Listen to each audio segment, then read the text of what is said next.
m'appelle Océane Charbonnier, j'ai fait du coup des études en BUT GE2I, donc génie électronique informatique industrielle à Rennes. J'ai choisi la spécialité électronique système embarqué et j'ai effectué cette dernière année du coup BUT 3 en alternance. Je m'appelle Maël Gandhi, je suis en 3e année de GE2I donc à Rennes en option système embarqué et je travaille à la DGA, Direction Générale de l'Armement, en essai en vol. Dans les 3 parcours proposés, on avait du coup l'automatisme, l'énergie et l'électronique. Et moi, je me retrouvais un peu plus dans l'électronique système embarqué.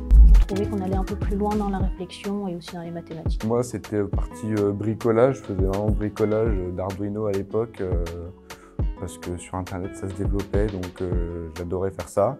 Donc c'était du code en C++ et en fait, je suis arrivé en GE2I et j'ai découvert la vraie électronique, c'est-à-dire l'électronique bas niveau, passif, actif, sans mettre une goutte de code qui m'a tout aussi intéressé.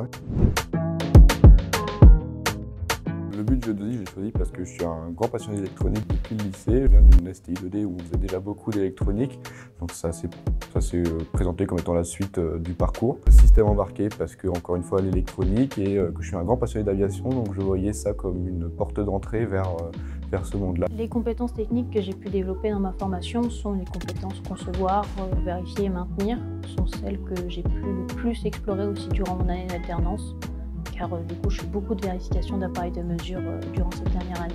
J'ai pu développer énormément de compétences dans GE2I, je dirais presque toutes celles que j'ai actuellement.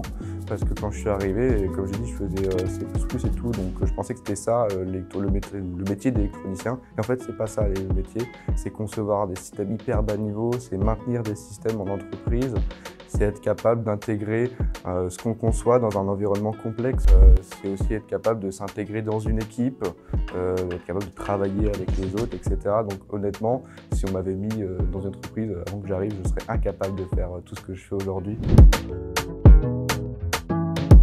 Ça a été de créer un petit robot autonome avec l'intelligence artificielle, un code qui savait reconnaître différentes teintes de couleurs, pouvoir suivre une piste par rapport à des lignes et grâce du coup au code qu'on a pu implémenter dans ce robot. Le projet que j'ai plus apprécié faire, c'était le projet de robot. C'était un robot qui se conduisait tout seul grâce à une caméra, grâce à l'intelligence artificielle. En fait, là, on avait réussi à combiner à la fois de l'électronique, donc c'était une intelligence artificielle embarquée dans l'électronique, un domaine très précurseur actuellement, et le côté électronique pour ensuite contrôler les moteurs, etc. Parce que c'est pas juste roule, on a toute une conception à faire pour contrôler ce moteur. Donc ce mélange d'électronique bas niveau et très haut niveau d'intelligence artificielle était hyper intéressant. J'ai la chance de travailler à la Direction Générale de l'Armement dans les essais en vol. Je réalise des missions très diverses. En fait, le métier de l'électronique étant très délaissé, en fait, on est peu à avoir cette connaissance et cette expertise de l'électronique dans le monde du travail. On se rend compte qu'en fait, on est très prisé. Et donc, naturellement, je me suis greffé à une quantité phénoménale de projets à partir du moment où il fallait une expertise de l'électronique. Donc, j'ai mon projet d'alternance qui consiste à travailler sur Rafale et être capable de simuler un équipement pour faire croire au Rafale qu'il en a un vrai, qui est de l'électronique bas niveau et très haut niveau. Et ensuite, j'ai de l'électronique très bas niveau sur des programmes d'armement très secrets qui me permettent de m'intégrer à des essais hyper intéressants auxquels je n'aurais pas pensé participer, mais c'est mon expertise électronique et ma formation qui m'a permis d'y accéder. Je réalise mon alternance aujourd'hui chez Sabena Technics Dinard, donc une entreprise de maintenance aéronautique sur l'aéroport de Dinard. Et comme projet, du coup, je suis à charge d'étalonner, de vérifier les appareils de mesure et des bancs d'essai.